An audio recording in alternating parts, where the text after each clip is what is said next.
Nam mô Bổn Sư Thích Ca Mâu Ni Phật. Thưa đại chúng, hôm nay là ngày 31 tháng 12 năm 2021, nhằm ngày 28 tháng 11 năm Tân Sửu. Dear friends, today is Friday, December 31st, 2021.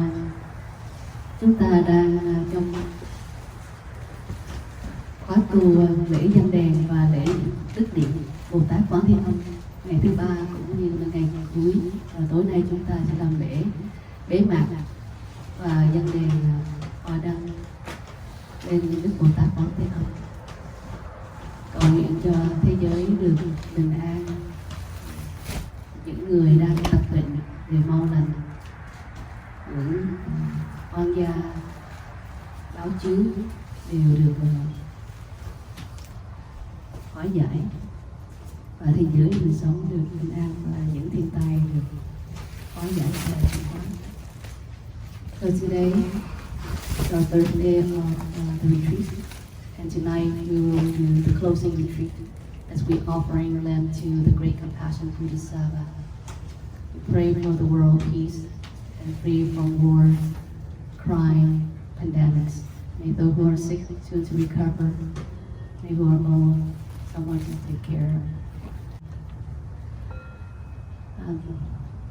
Trong cái mùa 3 ngày khóa tu này thì chúng ta được hạnh phúc có mặt với nhau, đặc biệt là có 3 vị giới tử phát tâm quy y trở thành con Phật.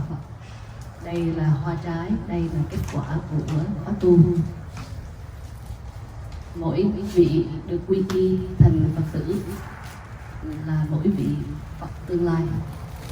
Và trong khóa tu này mình đã đầu tư và lấy lại hơn cái vốn trong khóa tu này, bởi vì không phải một mà có 3 vị sẽ quy y. Trung niên, thiếu niên và tiểu, 3 thế hệ. So we have fully made profit, or have made more profit than we expect. We invest in this retreat, and that this retreat now is coming to end, and for this year 21, and we have 3 people volunteer and ready to take refuge in the Buddha, become a Buddhist. The Buddha said that if you take refuge in the Buddha, the Dharma, and the Sangha, you have high capacity to become a Buddha entity in the future. So this retreat, we not only had 1, we had 3. So we have made full profit, more than we expect. So this is a good investment. Thưa đại chúng, lễ quy y là nghĩa gì? Quy tức là quay về, y là nương tựa, quay về nương tựa nơi nào? Nơi 3 ngôi Tam Bảo: Phật Bảo, Pháp Bảo và Tăng Bảo. In Vietnamese, when we say take refuge in the 3 jewels, we say we is coming back. E is taking refuge. Coming back, taking refuge in who? In what? In the 3 jewels, or 3 gems. Coming back, take refuge in the Buddha jewel, in the Dharma jewel, and in the Sangha jewel. Quy y Phật, Đức Phật dạy đời đời kiếp kiếp mình sẽ không bao giờ đọa vào địa ngục. Quy y Pháp, đời đời kiếp kiếp mình sẽ không bao giờ đọa vào ngã quỷ. Quy y Tăng, đời đời kiếp kiếp không bao giờ đọa vào súc sanh. The Buddha said, when we take refuge in the Buddha, lifetime after lifetime, we will never fall into the dark realms or hell realm. When we take refuge in the Dharma jewel, lifetime after lifetime, we will never fall into the Holy Ghost realms. When we take refuge in the Sangha jewel, lifetime and after lifetime, we will never fall into animal realm. Và thiền sư Thích Nhất Hạnh, ngài đã dịch ra rõ hơn để cho chúng ta hiểu ba cái quy y. Thứ nhất, khi mình quy y Phật là người đưa đường chỉ lối cho con trong cuộc đời này, tức là đấng trí, đức vẹn toàn. Khi mà quy y Pháp là con về nương tựa Pháp thì con đường của tình thương và sự hiểu biết. Bởi vì đạo Phật là đạo giác ngộ, mà muốn giác ngộ thì mình phải có cái sự hiểu biết rộng lớn và có cái đại tâm từ bi. Quy y tăng tức là con về nương tựa tăng, đoàn thể của những người nguyện sống cuộc đời nguyện thức, và đoàn thể đó là đoàn thể của tăng già, chư tăng, đại diện cho Phật và đại diện cho Pháp, để hướng dẫn cho các giới tử, các Phật tử đang còn trên đường thực tập, sống trong cuộc sống của tại gia. The Zen Master had clarified and modified more in deep in the meaning of taking refuge. When we take refuge in the Buddha, we take refuge in the awakened one. I take refuge in the Buddha, the one who shows me the way in this life. Buddha is a true history figure, full enlightened being, great being. When you take refuge in Dharma, I take refuge in Dharma, the way of understanding love. Buddhism is the path to awaken, the path to reach enlightenment. But in order for us to reach enlightenment, we have to cultivate great love and great understanding. Taking refuge in a Sangha, I take refuge in a Sangha, the community that lives in harmony and awareness. Sangha here is the monastic monks, female and male, represent the Buddha, represent the Dharma to guide lay Buddha in the practice. So we all can live in harmony and awareness, love and respect to one another. Nhưng Đức Phật rất là đại từ đại bi. Ngài không chỉ nghĩ là chỉ có mình Ngài mới thành Phật.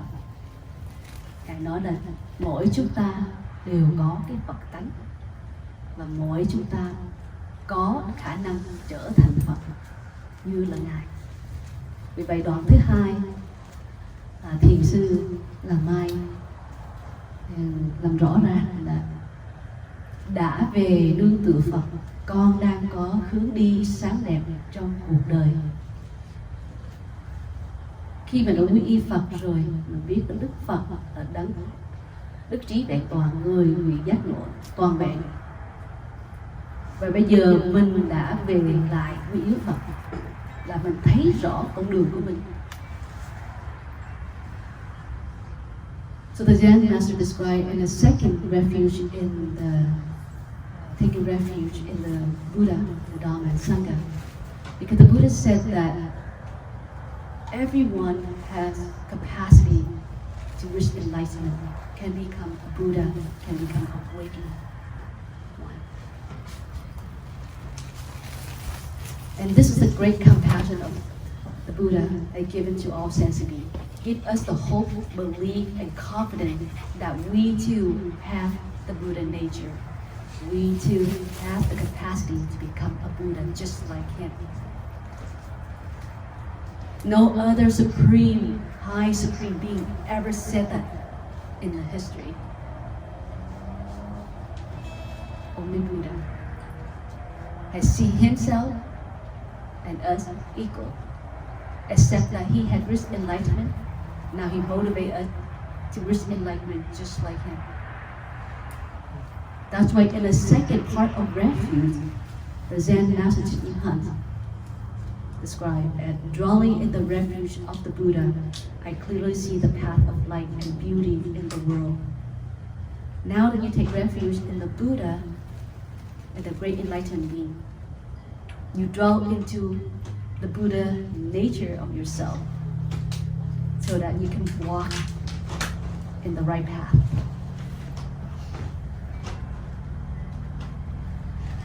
Đoạn thứ hai, đã về nương tựa Pháp, con đang được học hỏi và tu tập các pháp môn chuyển hóa. Pháp là lời Phật dạy. Rồi bây giờ mình quy y Pháp là con đường của tình thương và sự hiểu biết, của sự giác ngộ. Và mình bây giờ chính thức đã quay về cái Pháp để mình học hỏi những lời Phật dạy để mình chuyển hóa.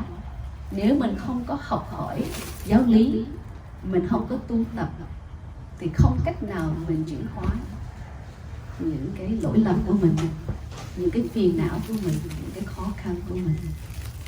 Phải có cái phương pháp, phải có cách tu, phải có những hướng dẫn. So the second part to take refuge in the Dharma is now that we take refuge in Dharma. Dharma is the teaching of Buddha. And we know the teaching of the Buddha composed of great love and great understanding in order to become awakened beings. So now that you believe in that great teaching, you draw into the Dharma, dwelling in the refuge of the Dharma. I learned to open many doors on the path of transformation. The teaching of the Buddha, there is 84,000 methods. In order for us to transform our suffering, our pain, our affliction, our difficulties, we have to have a method. We have to have a tool. We have to have understanding. And where that understanding coming from the Buddha teachings, it passes to us from the Dharma Master. So in order for you to transform your difficulties, your suffering, your affliction, you have to have something to practice, to change yourself. It does not just come like that. You just cannot sit and not do the practice and pray and listen, suddenly it eradicate and transform. No, you have to practice his teaching. You have to put his work and do it. Nothing comes for free.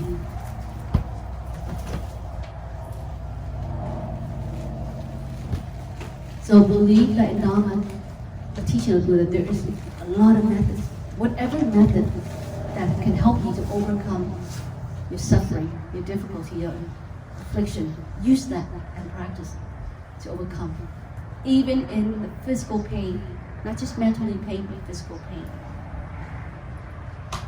Và đoạn thứ ba, khi mình đã quy y tăng rồi, thì bây giờ mình về nương tựa tăng. Trong con xin nguyện cho mọi người xây dựng nền bốn chứng hết hóa được muôn loài. Chữ tăng là tiếng Phạn, nghĩa là sống hòa hợp. Mình nương vị tăng của tăng đoàn của Đức Thế Tôn, tăng già. Nhưng mình cũng biết là trong mình cũng có cái sự tăng đoàn trong đây. Bao nhiêu chúng sanh ở trong này. Thật ra chúng sanh ở trong cơ thể của mình nhiều hơn là chúng sanh ở ngoài nữa, thưa quý vị. 60.000 tỷ chúng sanh trong đây. Dễ sợ không? 60 trillion. Mà nếu mà chúng sanh này mà không sống hòa hợp với chúng sanh này, mà không sống hòa hợp tim, phổi, gan, những cái tế bào đang còn sống trong cái cơ thể này của mình, ông bà tổ tiên đã truyền xuống cho mình mà mình không sống hòa hợp thì không cách nào mình có thể sống hòa hợp với những người chung quanh được. Cho nên khi mình đã hiểu tăng là hòa hợp, mình đã nương các chư tăng, thầy sư để mà tu tập, thì mình biết là trong mình cũng có những cái cần quay về để nuôi cái tăng trong mình để hòa hợp, để xây dựng. Và cái xây dựng nên bốn chúng này là trong đó gồm có tỳ kheo ni, tu bờ tắc và tu bờ ni, là bốn chúng của tăng đoàn tăng thanh. So after we take refuge in the Sangha, and the word Sangha in Pali means harmony. We take refuge in the monastic monks, male and female. Now we take a refuge in the Sangha and draw in a Sangha in our us. In here we have these, the community that we need to take care. There are 60 trillion cells in our body. More beings in here than outside of us. Because on this earth is about over 3 billion, right? But we have 60,000 trillion in this body. So we need to take care of this body. When we live in harmony in this body, we live harmony with our heart, our lung, our liver, and all the organs, all the body cells. Then, only then, we can live harmony with the people around us. If we don't live in harmony, we don't take care of this body, it's almost impossible we can take care of others. So we start with ourselves so that we can bring love and understanding to others. Sangha is also composed of it's called fourfold, meaning there are 4 groups: Bhikkhuni, Bhikkhu, Upakika, and Upak, which means lay Buddhist male and lay Buddhist female, female monks and male monks. Those are fourfold Sangha. And the third part, now that we recognize we have to take refuge in the Buddha, the enlightened being, we also come back and take care of this Buddha nature in us. Now we go on to the third part. Và đoạn thứ 3 là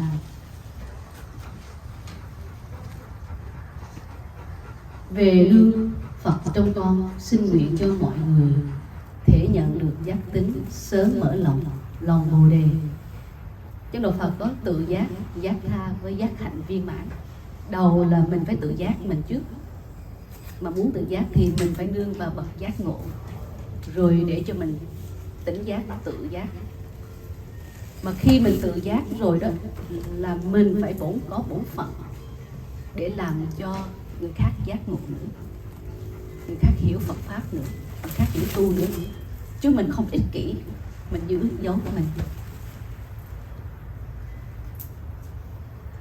Và nếu như mình nghĩ là mình đâu phải ích kỷ, mình đều mình sợ nói là không ai nghe, rồi họ thấy mình khoe khoang chẳng hạn.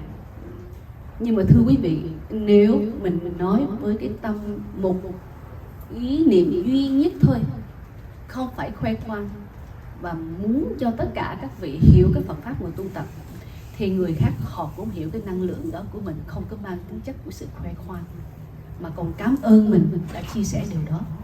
Cái năng lượng của người của mình nó dày bén vô cùng đó thưa quý vị. Mình nhất là mình tu tập nó nhạy lắm, mình sẽ cảm được cái năng lượng của người khác liền. Cho nên mình muốn giác ngộ thì mình phải làm cho người khác giác ngộ. Mình làm cho mình giác ngộ, nhưng mà phải làm cho người khác giác ngộ. Đó là đoạn thứ 3. Về nương Phật trong con, về nương Phật trong con, xin nguyện cho mọi người thể nhận được giác tính, sớm mở lòng Bồ đề. When we practice Buddhism, we practice non-selfishness. So there's a line that in Buddhism, in order to become enlightenment, we have to take refuge in enlightenment being so that we can be enlightenment ourselves, awakening ourselves. Once we are awake ourselves, we have to awaken others to consider a full enlightenment. If we practice and we are happy and we have transformed our suffering or development, affliction, and we kept it to ourselves and we never share it to anyone, then we'll never reach enlightenment. And so you ask the question, well, who want to hear what I want to share? What if they be offense what I'm sharing to them? Let me tell you what. If you share something with wholeheartedly, not trying to convert anyone, not showing off your understanding, your knowledge, your practice, but purely you want to share that so they too can practice and be happy and draw just like you, they will receive that energies of the energies of non-ignorance and the energy of non-showing off. We are very sensitive. We can feel our energies one another if we are mindfulness. As a matter of fact, if you practice mindfulness fully, you can be a very good psychic reader. You don't have to go see palm reader. You don't have to see psychic. Just by looking your face, looking your smile, or not smile, pretty much I can tell what you are at that moment, what you're thinking at that moment. And everyone can do that. Maybe not 100%, but at least 30 to 75%. Cho nên khi mình tập thiền quán, mình tập chánh niệm, mình có thể trở thành vị gọi là tướng bói, coi tướng được rất là dễ dàng, từ 30 cho đến 70%. Nhìn qua nụ cười, nhìn qua không phải nụ cười, cái cách cử chỉ của mình có thể đoán được cái người đó như thế nào, thưa quý vị.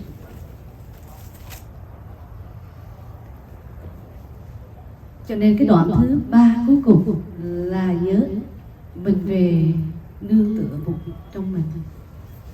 Xin nguyện cho mọi người thể nhận được giác tính, sớm mở lòng Bồ Đề thì mình phải chia sẻ thì mới thể họ biết được. So third part, taking refuge in the Buddha and myself, I aspire to help all people recognize their own awakened nature, realizing the mind of love. You have to help others on your practice in order for them to recognize their nature, their Buddha nature in themselves. Và đoạn thứ 3, nương về nương tựa Pháp. Về nương Pháp trong con, xin nguyện cho mọi người nắm vững các pháp môn cùng lên đường chuyển hóa. Đây là lời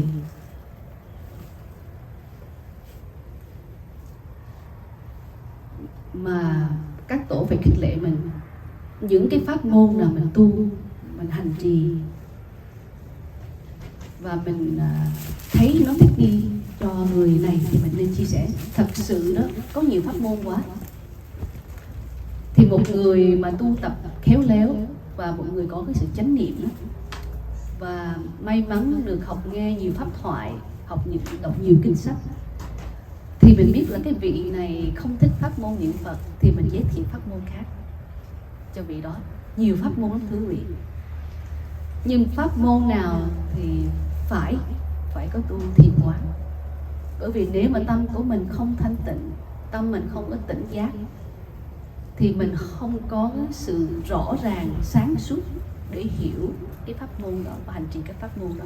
Vẫn là thanh tịnh, thân khẩu ý thì mới thường hành trì được.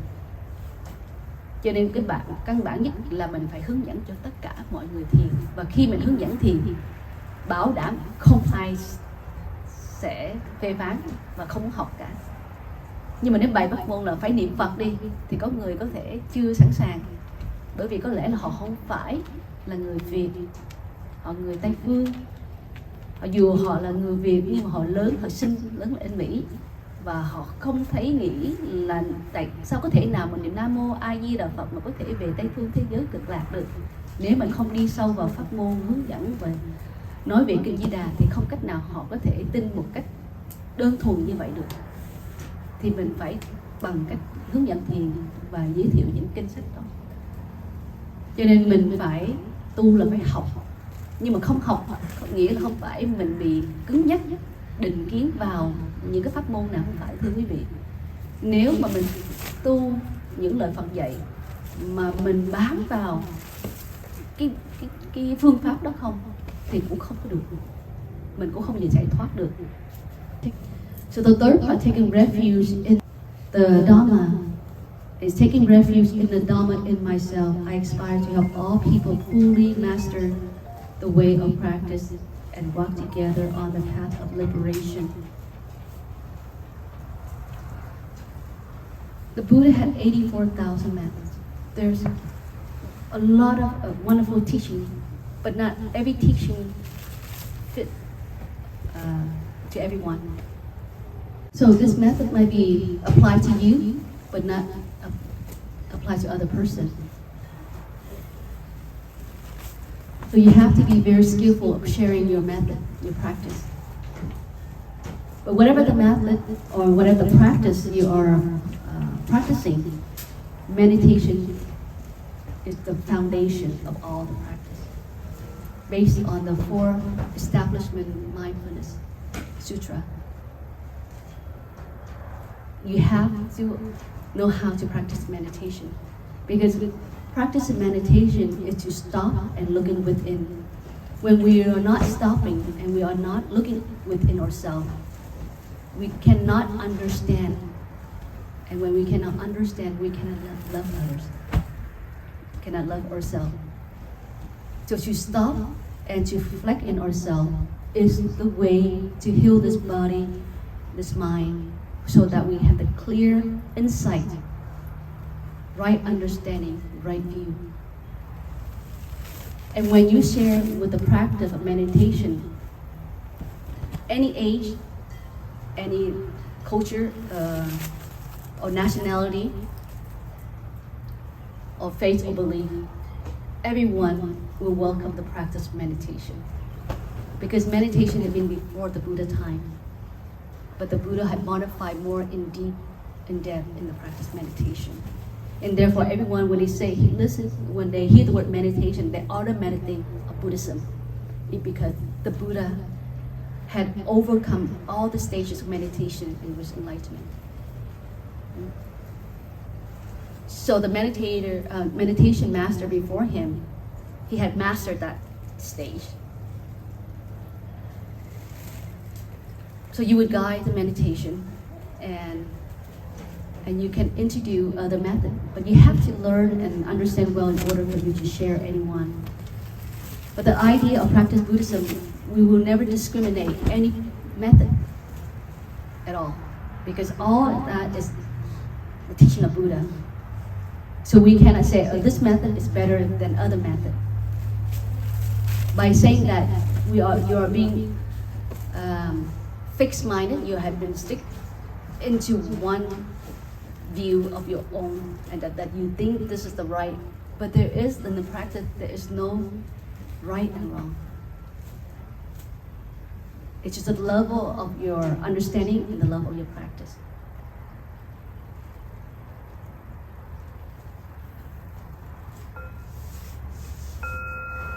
Và đoạn thứ 3 cuối cùng là về nương. Tăng trong con xin nguyện cho mọi người xây dựng nền 4 chứng nhiếp hóa được muôn loài. Mình về quy y Phật Pháp thì mình phải đưa quý vị thầy tâm linh để hướng dẫn cho mình. Sau đó quý thầy hướng dẫn cho mình tâm linh thì mình phải biết sống hòa hợp với bản thân và gia đình của mình. Cho nên mình là tại gia, có gia đình. Xong rồi thì mình phải cùng với chư tăng, cùng với các vị thầy tâm linh, cùng với tăng đoàn để mà hỗ trợ nhau, để mà cùng xây dựng Phật Pháp thường tồn được. Các vị thầy tâm linh, các vị xuất sĩ, các vị đó chỉ chuyên tu và có đủ nhân duyên thì chia sẻ những gì đã được học và được thực tập. Còn về cách xã giao, kêu gọi Phật tử, những cái mà thế gian thường tình mà sống thì các vị không có kinh nghiệm, hoặc là có kinh nghiệm cũng đã bỏ rồi, bỏ con đường đó rồi đi về sống với cái sự thanh tịnh. Thì làm sao mà có thể mình kêu những gọi người khác đến về tu để cùng nhau thừa hưởng cái giáo lý của Phật, gia tài của Đức Phật để lại, thì phải nhờ nơi các vị cư sĩ, các vị U Bà Tát, U Bà Di khuyến khích bạn bè của mình.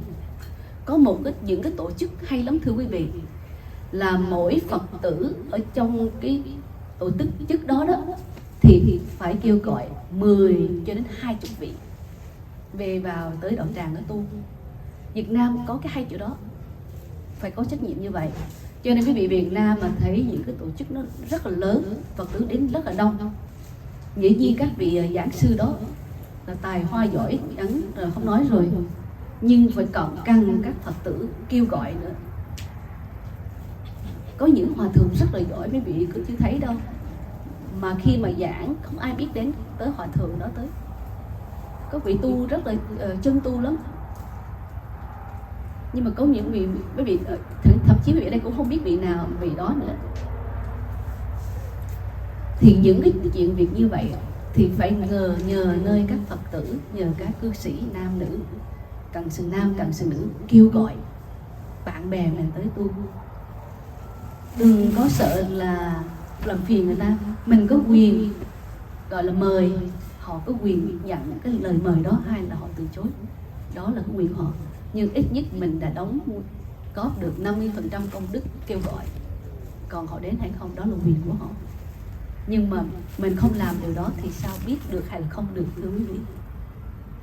So the third, taking refuge in the third part, taking refuge in the Sangha. And taking refuge in the Sangha in myself, I aspire to help all people build fourfold communities to embrace all beings and support their transformation.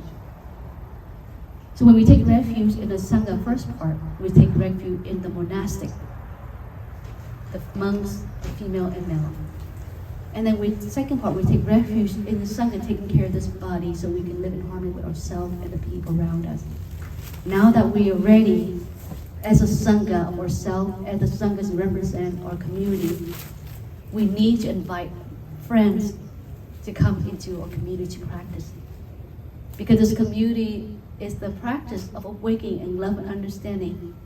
If you don't invite your friends, people that you know, how would they learn the practice of teaching the Buddha? As a monk or the monastic, we can only share what we practice, what we learn, but we cannot do more than that. We cannot go out in the world and knock door to door and invite people to come to the practice. That's not the job of monks.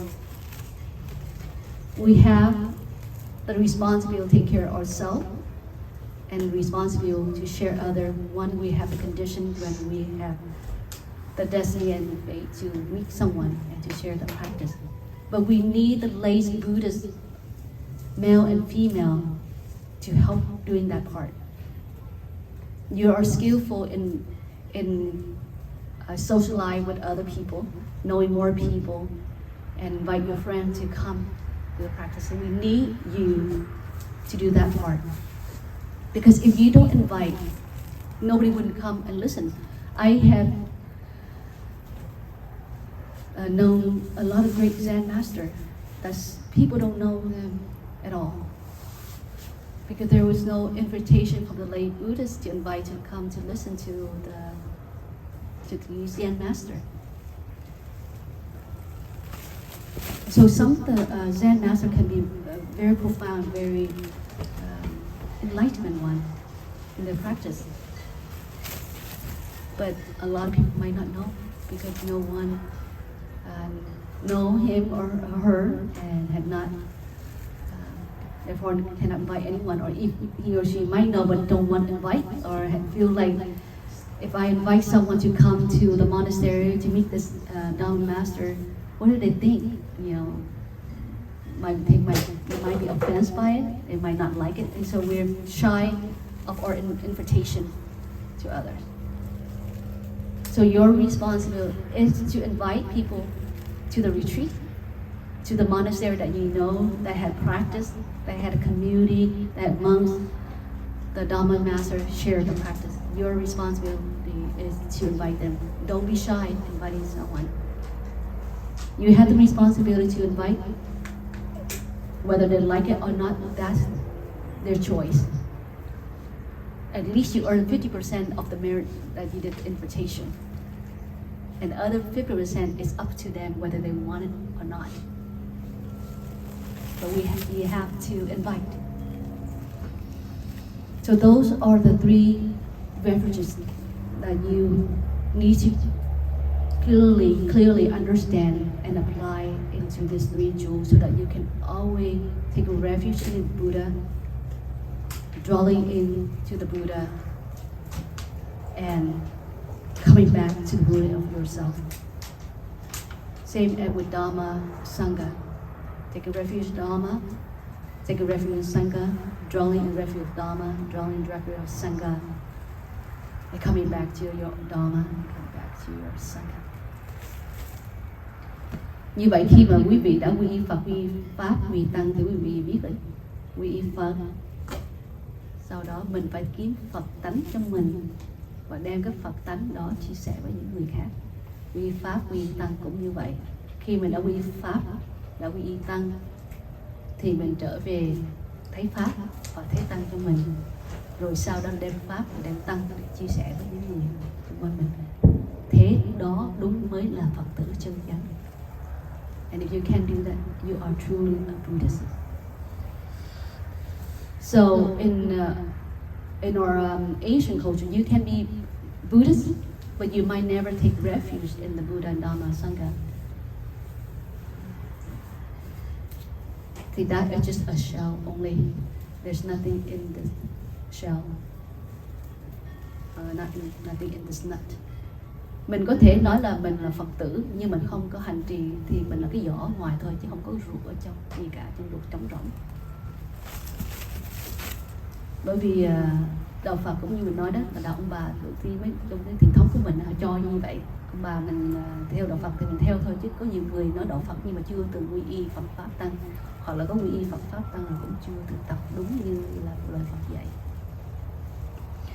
Xong rồi mình quy y thì mình 5 giới thì rõ ràng rồi, không sát sanh, không trộm cắp, không tà dâm, không nói dối có 4 cách, không nói sự thật, không lừa gạt, nói lời vua nịnh, nói lời hay lưỡng và nói lời độc ác.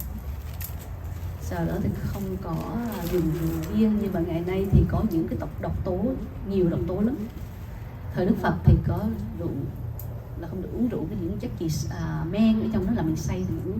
Nhưng mà ngày nay thì độc tố rất là nhiều, TV, hình ảnh, báo chí, game. Thì cái gì mà mình tiêu thụ mà làm cho mình mất đi cái sáng suốt, đó là đều độc tố. Đó là cái giới thứ 5 mà mình phải tránh. After you take refuge in 3 jewels, you vow to practice a 5 precept. Zen Master Thich Nhat Hanh had modified as 5 mindfulness training to be more clear in the practice. It is a training, precept is a training of living mindfulness. Not to kill, not to steal, not to sexual misconduct, not to lie. And there's 4 ways of lying: false speech, manipulative speech, a double-tongued speech, and heart abusive, evil speech. And finally, not to consume alcohol and drugs. But during the Buddhist time, only alcohol and drugs are toxicant. But now, they're more than just drugs and alcohol. We have film, conversation, social media, books, magazine, anything that you consume through these 6 senses, your eye, your ear, your nose, your tongue, your body, and your mind, and you lose your awaken, then you are no longer alert, then that wrong consumption, and this is the 5 precepts. So make sure you always keep this mind clear, because when our mind is not clear and alert and not awake, we live in a dark realm. We live a forgetfulness moment.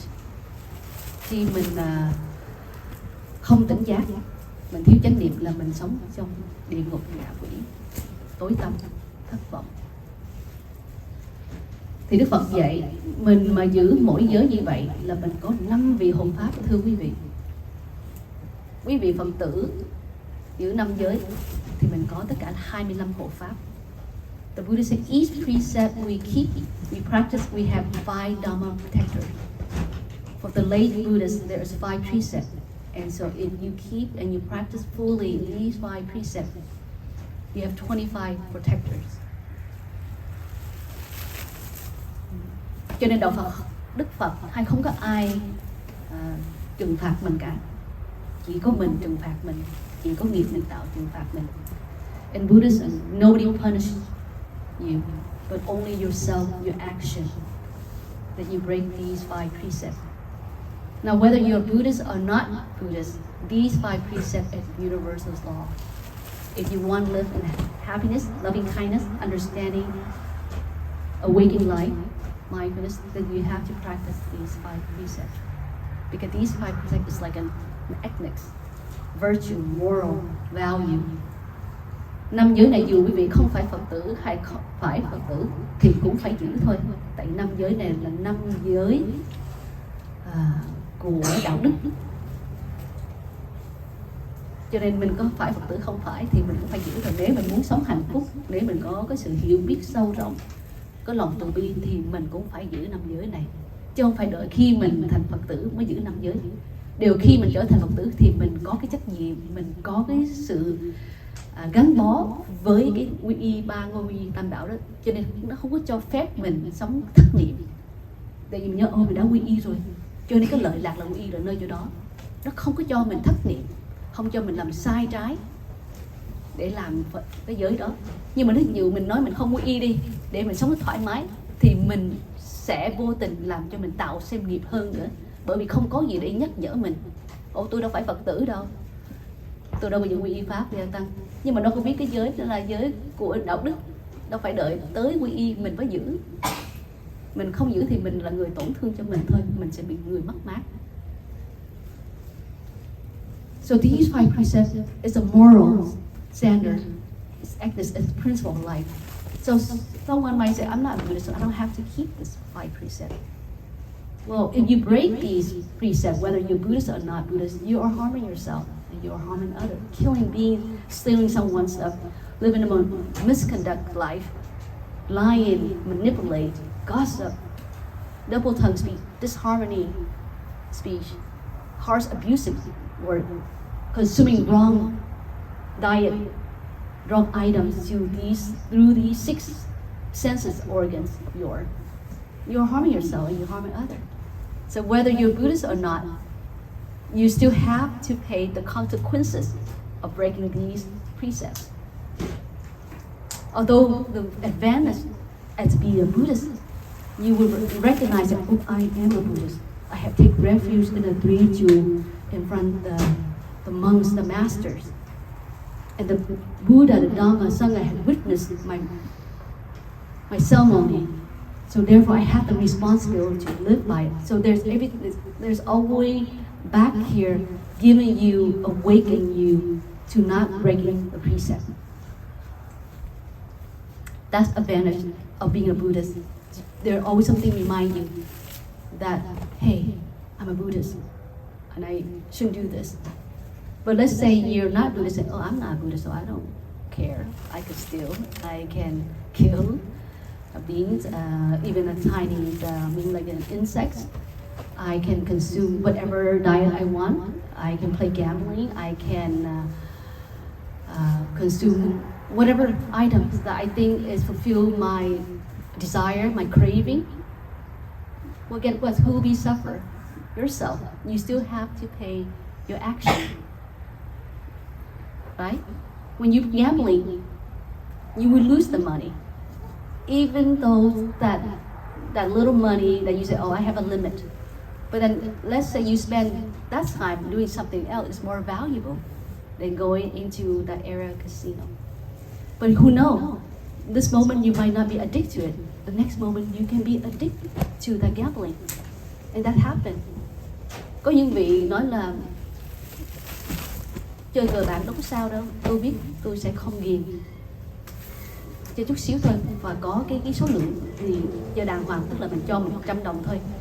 Nhưng mà tự nhiên mình xui, tự nhiên ngày hôm đó mình thất nghiệp, tự nhiên mình trở thành ghiền 100 của mình. Lúc đó mình lên 100 nữa 200, 300 và cuối cùng mình sạc nhiệt luôn. Thì điều này đã xảy ra, chứ không phải không có. Cái ghiền ngập thì chúng ta ai cũng có hết á. Addiction nó cầm ở trong này. We all have addiction in here. So we have to always check our craving, or greed, always. So I'd like to share this, what it's like taking refuge in three jewels, and explain thoroughly about the 5 precepts, so that friends, young friends here can understand and can practice. Và cũng cảm ơn đại chúng đã lắng nghe lời chia sẻ những cái phương pháp quy y để khích lệ bản thân mình và khích lệ các em, đặc biệt là các em bé đây. Có lẽ chưa từng ai được hướng dẫn rõ như vậy. Bây giờ các em rõ rồi thì các em sẽ thực tập nghiêm túc hơn. Và dĩ nhiên các thế hệ sau này nó thông minh hơn thế hệ trước. Và đâu biết những cái bài pháp thoại như vậy, những cái chia sẻ như vậy, những giáo lý như vậy, các em sẽ có thể, nó có tài năng như là Anthony có thể phổ nhạc ra và có thể chia sẻ nhiều người khác. Điều đó là chắc chắn thôi. Cho nên mình phải đầu tư nơi các thế hệ trẻ này.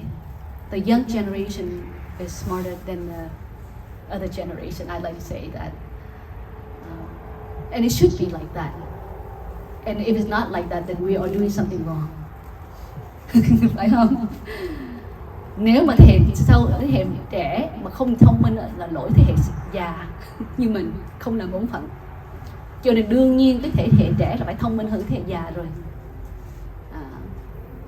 So for that sake, the young generation should be smarter than the old generation.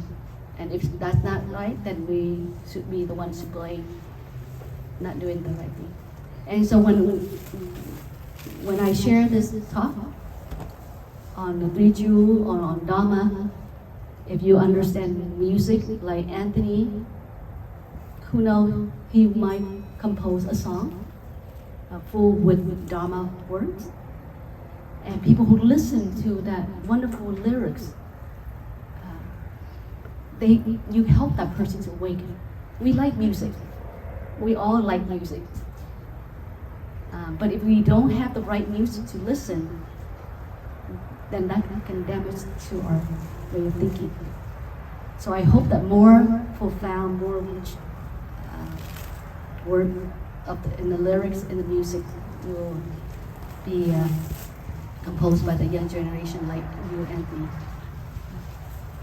Có những nhạc nghe mà nó đứt ruột vô cùng mà mình cũng thích nghe, bởi vì nhạc á là thích, có nhạc là được rồi, không cần biết. Mình lại thích nhạc mà đôi lúc mình đâu có biết nhạc đó làm cho mình khổ sầu điên đảo đứt ruột, nhưng mà cũng nghe bởi có nhạc. Nhưng mà nghe xong rồi mình chẳng học hỏi cái gì cả. Và nếu mình trong cái tình trạng mà gọi đau khổ, mình cũng đi nhảy đầu tự tử luôn. Đã có từng xảy ra chứ không phải có. Mình buồn mà nghe những cái nhạc đó thì mình buồn thêm nữa. Nhưng bây giờ mình làm gì đây? Mở nhạc lên đỡ hơn về cái tâm trạng mình. Nhưng bây giờ những cái nhạc nó không làm, mà chỉ cái nhạc mà đều giáo lý như Trần Công Sơn chẳng hạn, thì càng nghe là mình càng chuyển hóa. Trần Công Sơn cũng có nhạc làm những nhạc buồn, nhưng mà nhạc buồn đều mang tính chất của chuyển hóa không à. Mình nghe xong, mình nghe cái tâm trạng, cái dòng nhạc đó, cũng cái điệu nhạc đó, mình có thể cảm như là mình cũng theo cái điệu buồn đó, nhưng mà không ngờ cái điệu buồn đó thì mang cái giáo lý của cái sự sáng suốt trong đó. So sometimes you know when we like to listen to sad music, but sad music can carry enlightenment words in there, lyrics in there. So when you listen to that, you awake.